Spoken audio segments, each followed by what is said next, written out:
네, 잘 쉬었습니까? 자, 앞 시간에 거 이어서 할 텐데요. 자, 앞 시간에 이거 하다가 말았죠. 여기서 내가 좀 더 하고 싶은 이야기가 있어서 이걸 좀 해보도록 하겠습니다. 여러분들에게 내가 그 이야기를 했던 적이 있는지 내가 잘 모르겠는데, 자, 어떻게 하면 꿈이 이루어지는가, 꿈이 무엇인가에 대해서 여러분들에게 하고 싶은 거예요. 꿈은 영어로 dream이라고 하죠. dream. 이걸로 하지 말고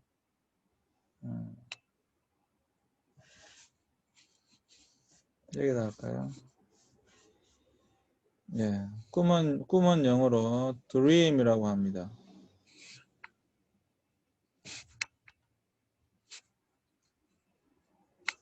꿈은 영어로 dream이라고 하죠. 자, 꿈이 무엇인가에 대해서 하고 싶은 거예요. dream is desire. desire. 꿈은 갈망입니다. 내가 되고자 하는 갈망입니다. 꿈은 지금이 아니라 내가 미래에 되고자 하는 간절한 열망입니다. desire. dream is desire. 그것이 있어야 됩니다. 여러분들이 지금 뭔가 되고자 하는 것이 없다고 한다면 그것부터 여러분들이 있어야 합니다. 내가 반드시 뭔가 되고자 하는 그런 간절한 바람이 있어야만 합니다. 그것이 여러분들을 이끌고 갑니다. 굉장히 중요한 것입니다. Dream is desire. 그 다음에 R입니다. 그 R은 뭐냐면 Dream is romance. 꿈은 이상과 낭만입니다.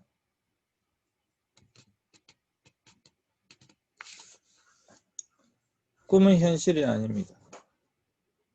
꿈은 미래에 내가 되고자 하는 나의 어떠한 모습입니다. 여기서 이 로맨스가 왜 중요한가 하면 이 꿈이 있기 때문에 그 꿈으로 인하여 행복한 것입니다. 현실이 아무리 힘들고 어렵다 할지라도 내가 꿈꾸고 있기 때문에 그런 로망스가 있기 때문에 현실의 이 어려움을 극복할 수가 있는 것입니다. 지금 아무리 현실이 힘들고 어렵다 할지라도 그 로맨스로 인하여 어려운 현실을 극복해 나갈 수 있는 것입니다. 그래서 Dream is romance. 꿈은 이상과 낭만입니다. E가 뭐냐면 E는 Dream is exercise. 꿈은 부당한 노력입니다. 꿈꾸는 자는 노력하는 사람입니다.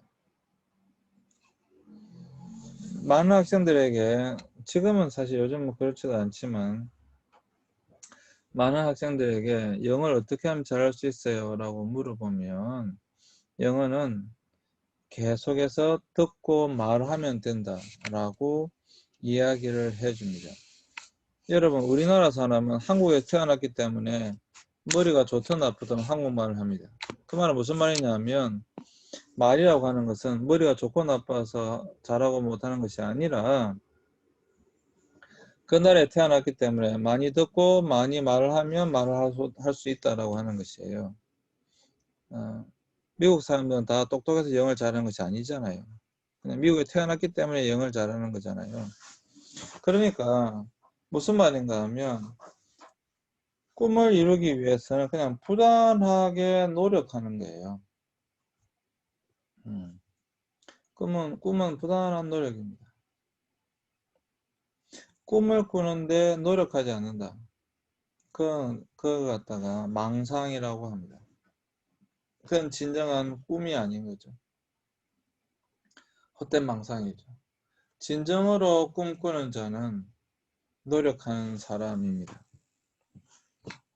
그 다음에 A인데요. A는 뭐냐 하면 appointment입니다.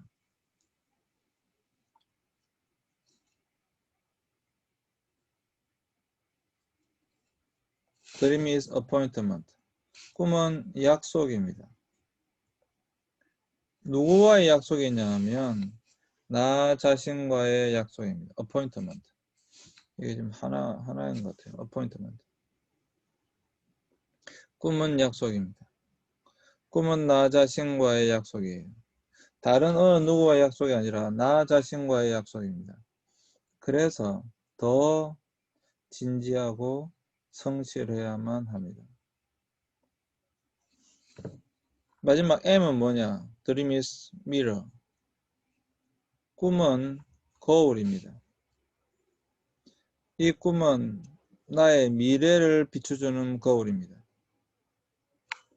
꿈은 지금의 모습을 비춰주는 것이 아니라 미래의 나의 모습을 비춰주는 거울입니다. 그래서 이 꿈이 중요한 것입니다. 여러분들 이거 꼭 기억해 주셨으면 좋겠어요. Dream is desire. Dream is romance. Dream is exercise. Dream is appointment. Dream is mirror. appointment. Dream is mirror. 꿈이 있는 사람은 아무리 현실이 어렵고 힘들다 할지라도 극복해냅니다. 꿈이 있는 사람은 쉽게 포기하지 않습니다. 꿈이 있는 사람은 그 꿈이 이루어진 나의 모습을 생각하면서 미래 앞으로 계속 전진해 나갑니다. 그래서 여러분들도 이 꿈을 가지고 현실의 어려움들을 극복해 내기를 바랍니다. 자, 그러면 다시 돌아와서요. 여기 보시면 꿈이 이루어지는 상상을 반복하기만 해도 실현에 도움을 준다라고 하는 것이에요. 왜냐하면 미래에 대한 희망적인 기대를 하기 때문에 그렇다라고 하는 것입니다. 그래서 긍정적인 생각을 하는 환자 70%가 치료의 효과를 보았다라고 하는 거예요. 그리고 긍정의 힘은 부정의 힘보다 7배가 크다라고 하는 것입니다. 굉장히 중요한 것입니다. 그래서 여러분들이 긍정적인 사람이었으면 좋겠다. 그래서 현실의 어려움들을 극복하기를 바랍니다. 그 다음에 이제 행복이라는 선물. 행복감에 미치는 확률을 보면 유전적인 요소가 50%, 환경적인 요소가 10%, 개인의 의지와 노력이 40%를 차지한다라고 하는 것입니다. 여기서 보시면 개인의 의지와 노력이 40%를 차지한다. 그러면 여러분 여기 보시면 유전적인 요소가 50%고 환경적인 요소가 10%이기 때문에 60%는 어느 정도 결정된 상황이고 나머지 40%는 우리가 어떠한 의지를 가지고 어떤 실천을 하느냐에 따라서 지금보다 더 행복해질 수 있다는 의미입니다.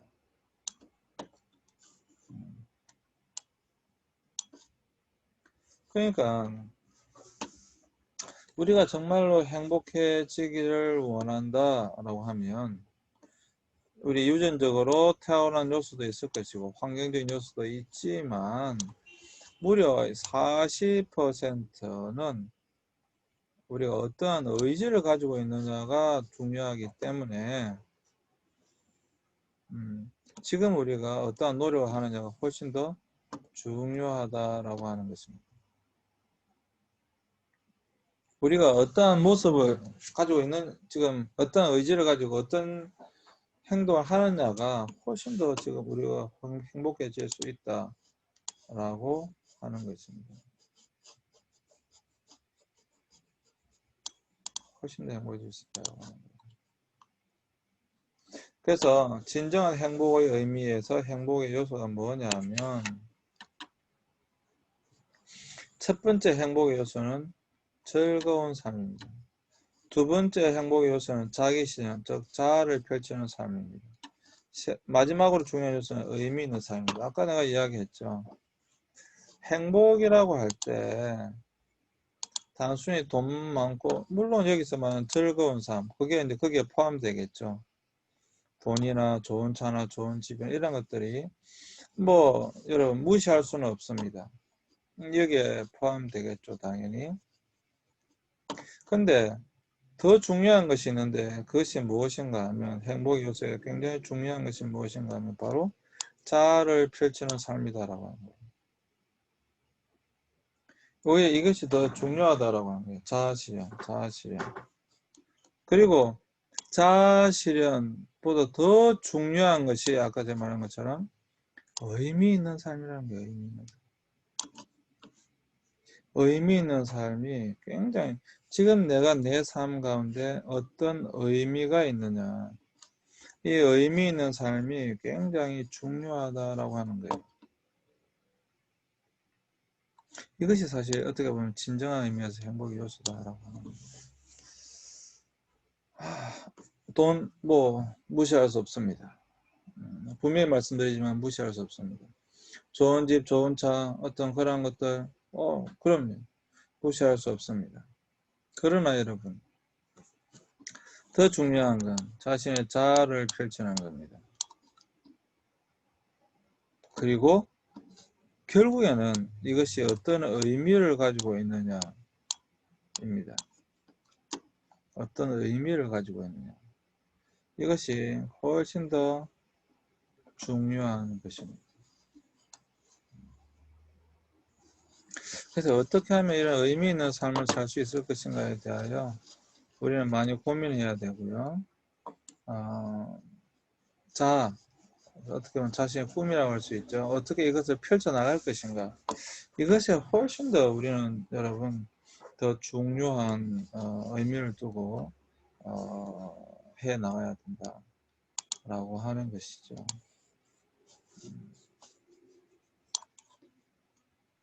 정말입니다. 여러분, 이건 정말 너무 중요한 것이기 때문에 꼭 여러분들 기억해 주셨으면 좋겠어요. 정말 돈이 전부는 아닙니다. 여러분, 인생을 살아갈 때. 결코 아닙니다. 자, 어떤 리더가 나를 행복하게 만드는가? 어떤 리더가 나를 행복하게 만드는가? 행복의 리더십의 저자 이재혁 PD는 나의 행복을 만드는 공식이 있는데, 한번 볼까요? 자, 이게 이제 공식이니까, 우리가 피타고라스 공식, 뭐, 피타고라스 정의라든지, 근의 공식이라든지 그런 공식만 외우는 것이 아니라, 이것도 한번 생각해보면 좋겠죠? 행복은요, 첫 번째, 소통. 얼마나 다른 사람과 소통이 잘 되는가. 두 번째, 공감. 소통을 하는데 얼마만큼 공감하는가. 그 다음에 세 번째, 정의. 얼마나 올바른가. 세 번째, 책임. 얼마나 책임감이 있는가. 마지막, 혁신. 리노베이션. 얼마나 새로운가. 를 더하고 곱하기 리더십이라는 거예요.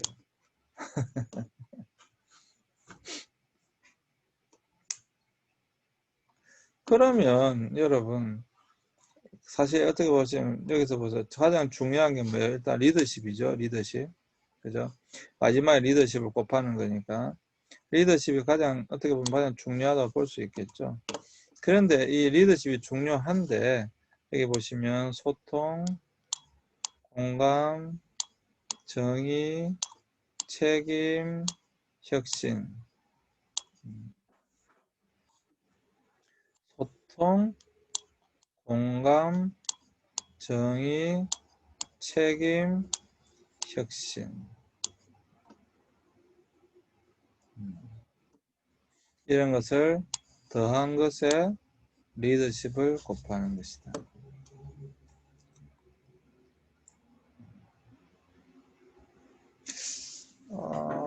상당히 나도 공감할 수 있는 내용인 것 같아요. 상당히. 그렇죠. 여러분들도 그래 그렇다 라고 고개가 끄덕여지시죠. 참 그렇다. 뭐 충분히 공감할 수 있는 것 같아요. 예, 충분히 이 내용들이 그렇구나, 그렇구나. 충분히 공감할 수 있는 것 같아요. 행복이란 소통 플러스 공감 플러스 정의 플러스 책임 플러스 혁신 곱하기 리더십이라고 하는 것을 여러분 기억해 주시기 바랍니다. 행복 리더십이 이제 경쟁력이다. 자, 행복하게 만드는 리더십이 경쟁력이다. 이 말이죠. 거기서 리더십이 경쟁력이다의 저자 조성룡 교수, 설득의 심리학 저자 로버트 치알디니, 이러한 사람들이 주로 말한 것이 뭐냐, 행복한 리더, 행복 리더십이 경쟁력이다 해서 행복한 리더. 여기서 첫째, 리더와 조직 구성원들이 서로 신뢰하고 존중해야 된다. 일단 다 하고 할까요? 둘째, 조직의 정체성에 대해서 조직 구성원 모두가 이해하고 공유해야 된다. 조직 구성원들이 일을 잘하지 못할 때는 펀한 리더십이 발휘되어야 한다. 아이고. 자, 여기서 보세요. 행복한 리더의 역할이에요. 여기서 단순한 것은 행복한 리더의 역할. 리더와 조직 구성원들이 서로 신뢰하고 존중해야 된다. 이거는 뭐 너무도 당연한 것이죠. 신뢰하지 않고 존중하지 않는데 무시하는데 거기서 행복이라고 하는 것이 있을 리가 없죠. 너무도 당연한 이야기죠. 두 번째는 조직의 정체성에 대해서, 아이덴티티, 정체성에 대해서 조직 구성원 모두가 이해하고 공유해야 된다. 행복하기 위해서는 이 말입니다. 행복하기 위해서는 조직 구성원 모두가 이해하고 공유해야 된다. 특별히 여기 조직 구성원이 일을 잘하지 못했을 때는 펀한 리더십이 발휘되어야 한다. 펀한 리더십이 발휘된다.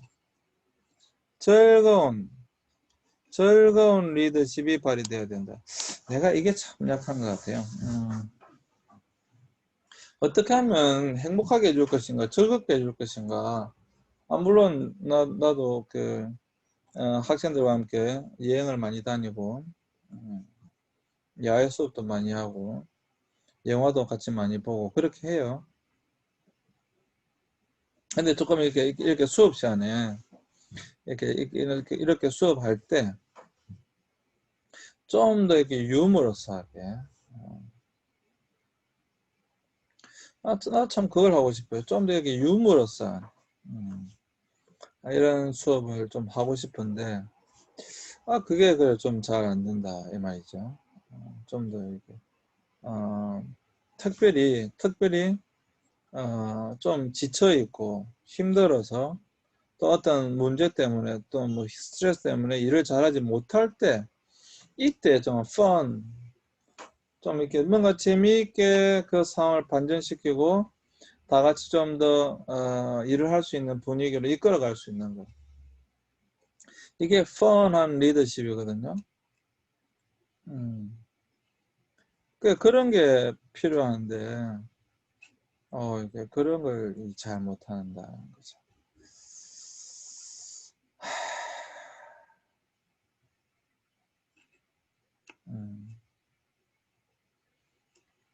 사실 그런 걸 좀 잘 하고 싶어요. 나도 좀 잘 하고 싶어요. 자, 여기서 보시면 행복한 리더의 역할은 당연히 신뢰하고 존중해야 됩니다. 뭐 두말할 필요가 없어요.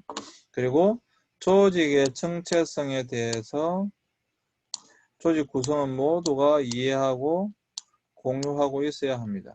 그것도 뭐 너무도 당연한 이야기죠. 근데 여기서 행복한 리더의 역할은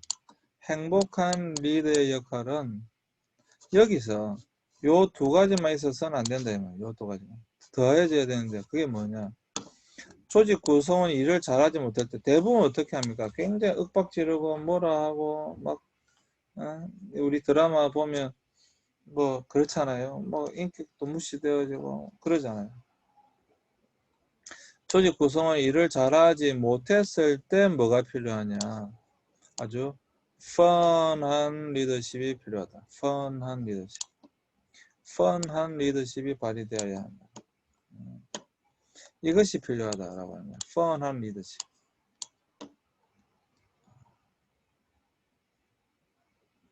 이런 리더십이 발휘되면 회복할 수 있겠죠. 힘들 때, 어려울 때, 지체했을 때 막 이렇게 책망하고 막 무시하고 막 고함 지르고 화를 내고 그런 것이 아니라 오히려 딱 이때 재미있는 어떤 흥미를 유발할 수 있는 사람 기분을 좋게 할 수 있는 이런 리더십이 발휘된다고 한다면 그건 정말 좋은 직장이죠. 그렇지 않겠습니까? 이건 정말 말할 필요가 없죠. 너무 행복한 정말 그죠. 너무 행복한 회사죠. 정말 근데 여러분 참 그렇게 잘 안 되죠. 예. 우리 가족 구성원 좀 간에도 화가 나면 화를 내는데 하물 회사 생활에서 그렇게 잘 못하죠. 예. 그래서 여기 중요한 행복한 리더의 역할이라고 하는 거예요. 이제는 행복 리더십이 경쟁력이거든요. 그러면 구성원들을 행복하게 해줘야 되는 거예요. 구성원들을 행복하게 해줘야 됩니다. 어떻게 행복하게 해줄 수 있을 것인가를 이제 고민하고 있는 거니까 어떻게 그들을 행복하게 해줄 수 있을 것인가에 대한 부분이니까 이게 굉장히 중요하다고 하는 것이죠. 자, 행복 리더십의 조건. 행복 리더십의 조건 우리는 몰입해서 찾아볼 수 있다. 다른 사람들의 관심사나 역량을 잘 살펴 그들에게 적합한 업무를 부여하거나 당사자가 정신을 바짝 차릴 수 있도록 120% 수준의 목표를 부여하는 것이 조직원들의 몰입을 돕는 일이다. 자, 여기 보시면 몰입. 그러니까 뭐예요? 몰입은 다른 거죠. 어떤 일에 집중하게 하는 거, 몰입하게 하는 거예요. 몰입하게 하는 거. 몰입하게 하려면 더 다른 사람들의 관심사나 역량을 잘 살펴서 그들에게 적합한 업무를 부여하거나 또 당사자가 정신을 바짝 차릴 수 있도록 몰입할 수 있도록 120% 수준의 목표를 부여하는 것. 이러한 것들이 바로 조직원들의 몰입을 돕는 일이다라고 하는 거예요. 적합한 업무를 주는 것 가장 중요하겠죠. 적합하지 않는 업무를 주면 어떻게 되겠어요? 자신에게 적합하지 않는 일을 맡겨놓으면 그거는 사실 굉장히 어렵죠. 내가 하기 싫은 일, 내한테 안 맞는 일, 특별히 내가 할 수 없는 일, 내가 어려운 일, 너무 어려운 일, 그런 일이 주어지면 할 수가 없죠. 그렇잖아요. 사실 여러분 리더십의 가장 기본이에요. 리더십의 가장 기본은 계속 나오지만 그 사람의 관심사, 사실 회사에서 그 사람의 관심사를 다 따져줄 수가 없긴 해요. 어떻게 회사가 그 사람 관심사를 다 해줄 수 있겠어요. 그러나 그래도 그 사람의 관심사나 특별히 역량을 살펴볼 필요가 있어요. 역량. 그 사람의 역량이 어느 정도인가는 반드시 살펴야 되고 그 사람의 역량에 맞는 적합한 업무를 부여해서 그 사람이 그 일에 어떻게 몰입할 수 있도록 해주는 겁니다. 그러면 그 사람은 그 일을 이제 해낼 수 있는 거죠. 근데 전혀 그 사람하고 안 맞는 일을 주면 힘들어서 못하는 거죠. 힘들어서도 못하고 재미가 없어서도 못하고 너무 그러면 일이 이제 짜증나고 힘들게 되는 거죠. 그리고 당사자가 정신을 바짝 차릴 수 있도록 120% 수준의 목표를 부여할 수 있는가? 목표를 부여할 수 있는가? 그래서 조직원들이 어떤 일에 자신이 맡은 일에 몰입하도록 할 수 있는가? 이런 일이 이제 굉장히 중요한 일이 됩니다. 이러한 일들이 굉장히 중요한 일이 됩니다.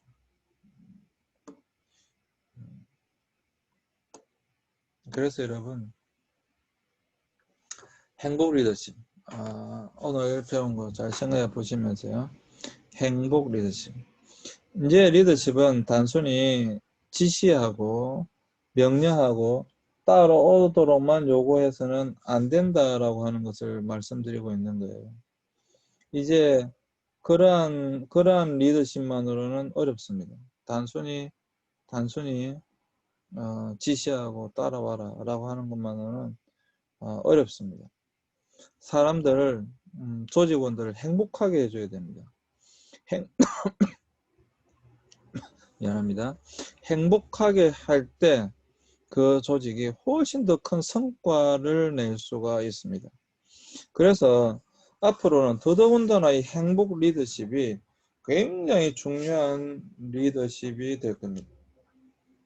그래서 여러분, 행복 리더십이 경쟁력이다. 이것을 여러분들이 꼭 기억해 주시길 바랍니다. 그래서 여러분들이 다 훌륭한 행복한 리더들이 됐으면 좋겠습니다. 자, 오늘 수업은 여기까지 하도록 하겠습니다. 여러분, 긴 시간 수고하셨습니다. 마치겠습니다.